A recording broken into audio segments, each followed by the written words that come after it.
بسم الله الرحمن الرحيم إن الحمد لله نحمده ونصلي ونسلم على رسوله الكريم أما بعد فأعوذ بالله من الشيطان الرجيم بسم الله الرحمن الرحيم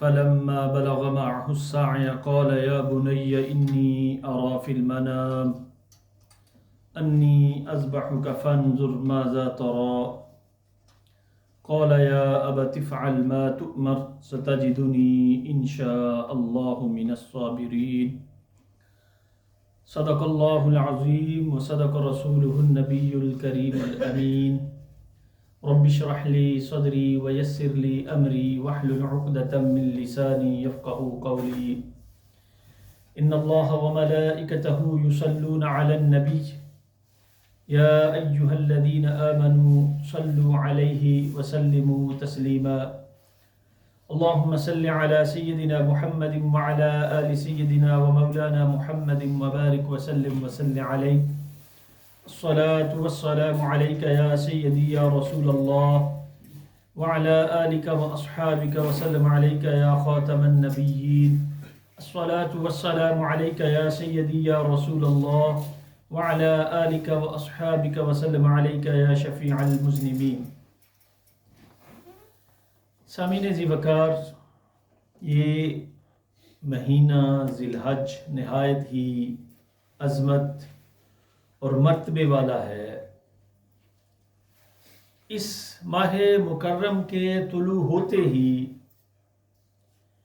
ہر دل میں اس عظیم الشان قربانی کی یاد تازہ ہو جاتی ہے کہ جس کی مثال تاریخ انسانی پیش کرنے سے قاصر ہے۔ بنیادی طور پر یہ ایام، یہ مہینہ اس جلیل القدر پیغمبر کی یادگار ہے کہ جس کی زندگی قربانی کی عظیم المثال تصویر تھی۔ یہ جد الانبیاء حضرت سیدنا ابراہیم علی نبینا علیہ الصلاۃ والسلام ہیں۔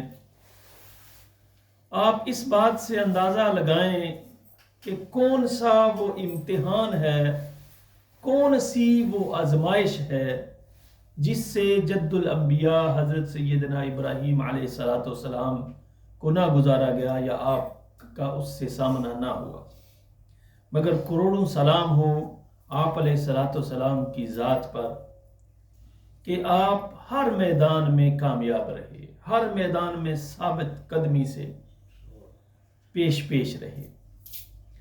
انسان کو زندگی میں کچھ 1 2 3 چیزیں ہی سب سے زیادہ محبوب ہوتی ہیں۔ بنیادی طور پر 2 چیزیں سب سے زیادہ عزیز ہوتی ہیں۔ ایک انسان کو اپنی جان سب سے زیادہ عزیز ہوتی ہے، اور دوسرا اس کی اولاد اسے سب سے زیادہ پیاری ہوتی ہے۔ اور جب آپ عین جوانی میں تھے تو اللہ رب العزت نے نمرود نے آگ جلائی اور وہ امتحان لیا۔ آگ کے شعلے آسمان سے، بلندیاں آسمان سے باتیں کر رہے تھے، اور حضرت سیدنا ابراہیم علیہ السلام کو منجنیق کے ذریعے اس میں پھینکا گیا۔ کفر خوش ہو رہا تھا کہ آج اللہ کی توحید کا نام لینے والا، اس کو ہم ختم کر رہے ہیں۔ حضرت سیدنا جبرائیل علیہ السلام حاضر ہوتے ہیں کہ کیا کوئی آپ کی حاجت ہے؟ تو خلیل اللہ فرماتے ہیں اما الیک فلا، جبرائیل تجھ سے تو میری کوئی حاجت نہیں۔ پھر کہا آپ اللہ کی بارگاہ میں کچھ کہیں، تو آپ نے عرض کی کہ میرا اللہ وہ اللہ ہے جو سنتا بھی ہے اور دیکھتا بھی ہے، وہ مجھے دیکھ بھی رہا ہے اور مجھے سن بھی رہا ہے، مجھے کہنے کی کوئی ضرورت نہیں۔ اور پھر جب پھینکا گیا قلنا یا نار کونی بردم وسلاما علی ابراہیم،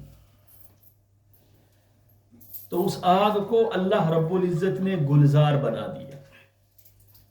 اور دوسری جو سب سے اہم چیز ہوتی ہے وہ انسان کی اولاد ہوتی ہے، اور حضرت ابراہیم علیہ السلام وہ نبی ہیں کہ جن کے ہاں اولاد نہیں تھی تو آپ اللہ سے دعا مانگ رہے ہیں، رب ہب لی من الصالحین، اے اللہ مجھے نیک اولاد عطا فرما، گڑ گڑا کر دعائیں مانگ کے اللہ سے اولاد مانگی جا رہی ہے، اللہ سے دعائیں مانگی جا رہی ہے نیک اولاد کی۔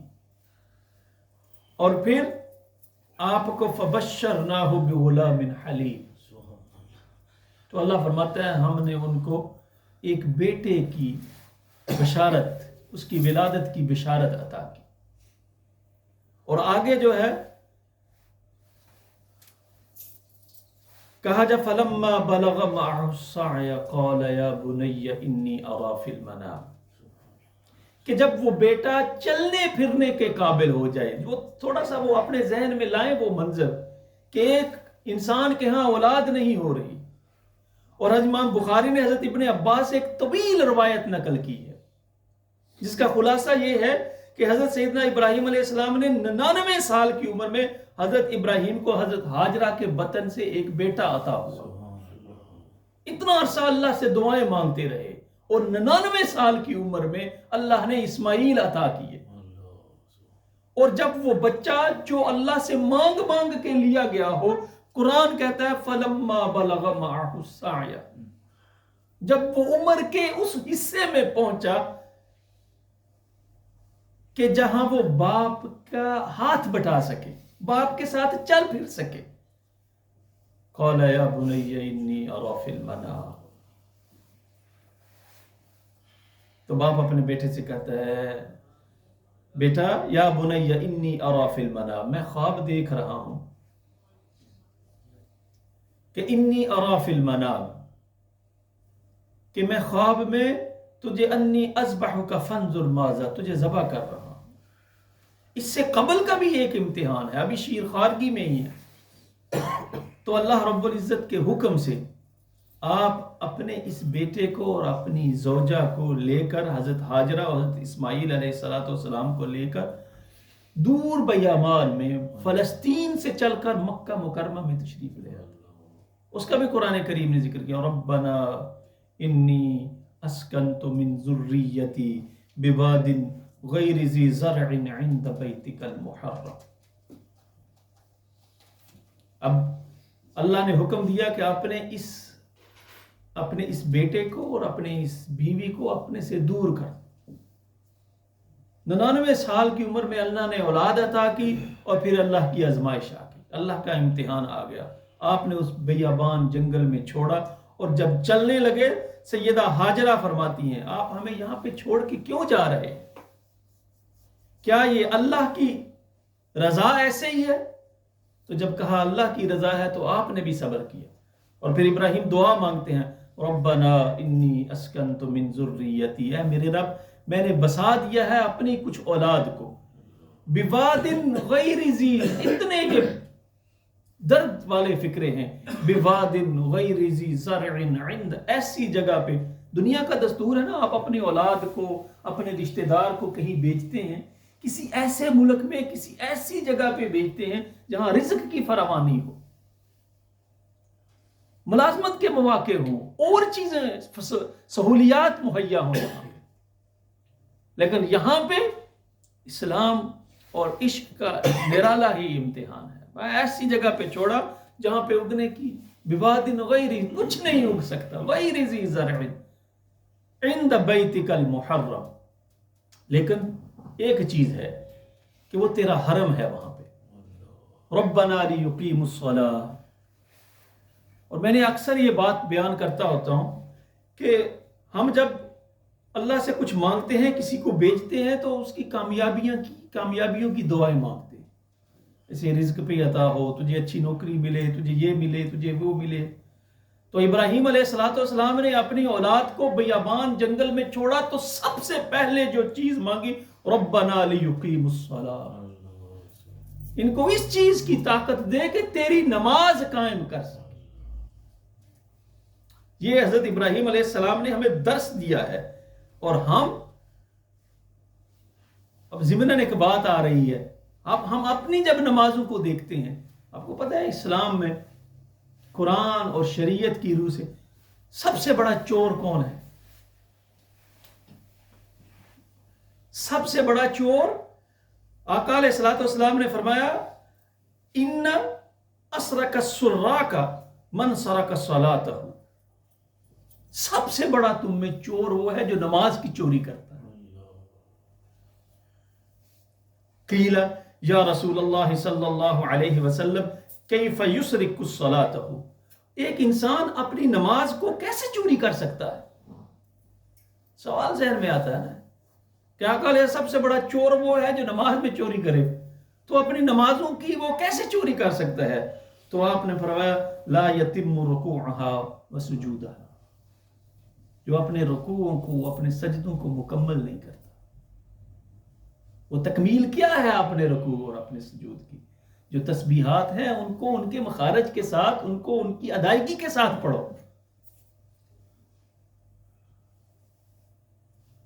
اور نماز کے بعد کی جو تسبیح ضمن نماز کے بعد کی جو تسبیحات ہیں، اکثر دیکھا وہ جو آقا علیہ الصلوۃ والسلام نے اتنی بڑی پہاڑوں جتنی اس کی فضیلت بیان کی ہے، وہ اسی صورت میں آپ کو ملے گی کہ اس کو اس کے مطابق، اس کے مخارج اور اس کے اصولوں کے مطابق ادا۔ سبحان اللہ سبحان اللہ سبحان اللہ سبحان ربی الاعلی، کو 2-3 سیکنڈ تو لگتے ہیں نا کم از کم ایک تسبیح بھی پڑھے تو۔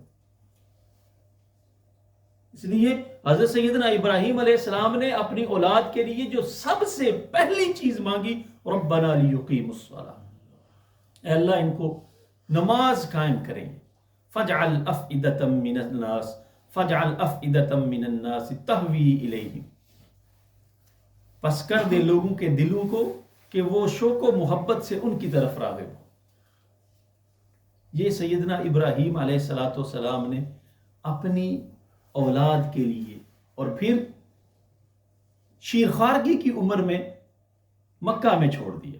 اور جب فلما بلغ ما، دوسرا امتحان شروع ہوا، دوسرا یہ امتحان شروع ہوا کہ جب وہ بچہ چلنے کے پھرنے کے قابل ہو گیا، فلما بلغ معه السعی، اب کہا بیٹا میں نے خواب میں دیکھا ہے کہ میں تجھے ذبح کر رہا ہوں، قربان جائیں اس بیٹے پہ۔ اسے بھی پتا تھا کہ میرے باپ کا خواب وہ اللہ کا حکم ہو سکتا ہے۔ انی ارا فی المنام انی اذبحک فانظر ما، تیری کیا رائے ہے، تو کیا سوچتا ہے مجھے کیا کرنا چاہیے؟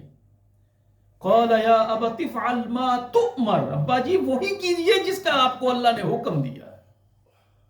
ستجدنی انشاء اللہ من الصابرین، انشاءاللہ آپ دیکھیں گے کہ میں صبر کرنے والوں میں ہوں، میں صبر کرنے والے میں ہوں۔ اور پھر فلما اسلما وتلہ للجبین، باپ بیٹا جب دونوں اس بات پہ راضی ہو گئے، بیٹے نے کہا میں ذبح ہونے کے لیے تیار ہوں، باپ نے کہا میں کرنے کے لیے، فلما اسلم وتلہ، لٹا دیا باپ نے اپنے بیٹے کو للجبین، ونادیناہ ان یا ابراہیم۔ اب اللہ رب العزت نے حضرت ابراہیم علیہ السلام کو ندا دی، پکار، قد صدقت الرؤیا انا کذالک نجزی المحسنین، کہ تو نے اس خواب کو سچا کر دکھایا، اور بے شک انا کذالک نجزی المحسنین، احسان کرنے والوں کو ہم جزا دیتے ہیں، یہی جزا دیتے ہیں۔ ان ھذا لہو البلاء المبین، قرآن کہہ رہا ہے یہ بہت بڑا امتحان تھا،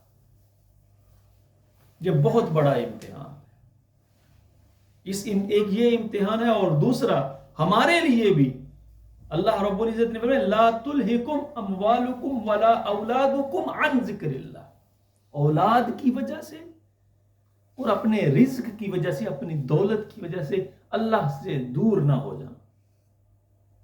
وَمَن يَفْعَلْ ذَلِكَ فَأُولَئِكَ هُمُ الْخَاسِرُونَ، اگر تم ان دو وجوہات کی بنا پر اللہ کی یاد سے غافل ہو گئے تو خسارے کا کام کر لیا، دھوکے کا، نقصان کا سودا کر لیا۔ وَأَنفِقُوا مِمَّا رَزَقْنَاكُم مِّن قَبْلِ أَن يَأْتِيَ أَحَدَكُمُ الْمَوْتُ، اگر کچھ کرنا ہے من قبل ان یأتی احدکم الموت، موت کے آنے سے پہلے پہلے کر لو۔ اور آج کا یہ حضرت ابراہیم علیہ السلام کی زندگی اور آپ کی دعائیں بھی ہمیں یہی درس دیتی ہیں۔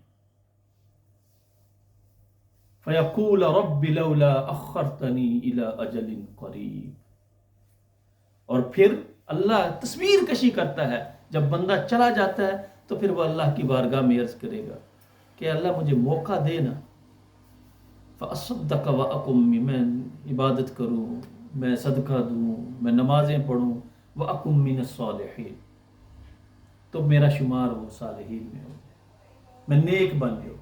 وَلَن يُؤَخِّرَ اللَّهُ نَفْسًا إِذَا جَاءَ أَجَلُهَا. تو اللہ فرماتا ہے جب ایک دفعہ حکم آ جائے تو اس وقت اللہ فرصت نہیں دیتا.